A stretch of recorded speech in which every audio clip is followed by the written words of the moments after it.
మీ ఇంటికి మేలు జరిగితేనే నాకు ఓటు వేయండి బ్రహ్మనాయుడు గారు వైఎస్ జగన్మోహన్ రెడ్డి గారు హామీ ఇచ్చారు. మరి మీకు జరిగిన మేలు ఏంటి, మీరు ఎవరికి ఓటేస్తారు? జరిగి మేలు అంటే ఒకటి మేలు ఎట్లా అంటే ఆయన అనుకున్నట్టు మేలు ఆయన ఏమనుకుంటా మాకు తెలియదు కదా.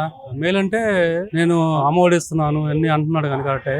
సరే వీళ్ళందరూ చదువుకుంటారు, రేపు చదువుకున్న తర్వాత ఉద్యోగాలు ఎవడెత్తారు మరి అది ఆయనకే తెలియాలి. ఉద్యోగాలు లేకపోతే మళ్ళీ ఎక్కడికి వెళ్ళాలి మరి వాళ్ళు? సంక్షేమం ప్లస్ డెవలప్మెంట్ రెండు ఒకే ట్రాక్ లో ఉంటేనే that will be good government.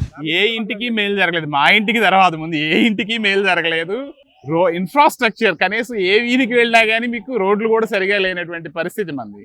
అలాంటిది ఇంకా ఆయన ఏ ఇంటికి మేలు చేశాడు, ఉన్న ఇంటిని దోచుకుంటున్నాడు ఆయన. జగన్ గారు బ్రహ్మనాయుడు గారు కూడా చెప్పారండి, మీ హయాంలో మన ఊరోళ్ళే అందరికీ సమన్యాయం చేస్తాము, ఆ పార్టీ ఈ పార్టీ అని చూడొద్దు, అందరికీ చేస్తాము అది ఇదని మాటలైతే చెప్పారు.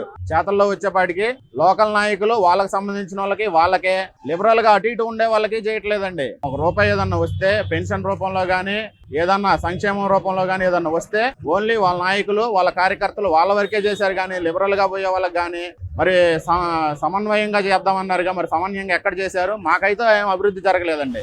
ఏం మేలు జరుగుతుంది సార్ ఈ ఇంట్లో? ఏం మేలు జరుగుతుంది? గతంలో పెన్షన్లు ఇచ్చేవాళ్ళు 200 నుంచి 2000 ఇచ్చారు. ఈయన 3000 చేస్తా అన్నాడు. ఆ 3000 కూడా 5 సంవత్సరాల్లో ఏదో సంవత్సరం పెంచాడు.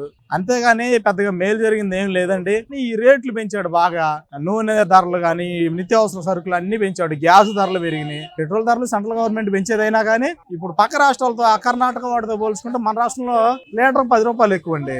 ఇంటికి ఏమి జరిగింది ఏమి లేదండి, కుటుంబాలకి న్యాయం జరిగింది ఏం లేదు సార్.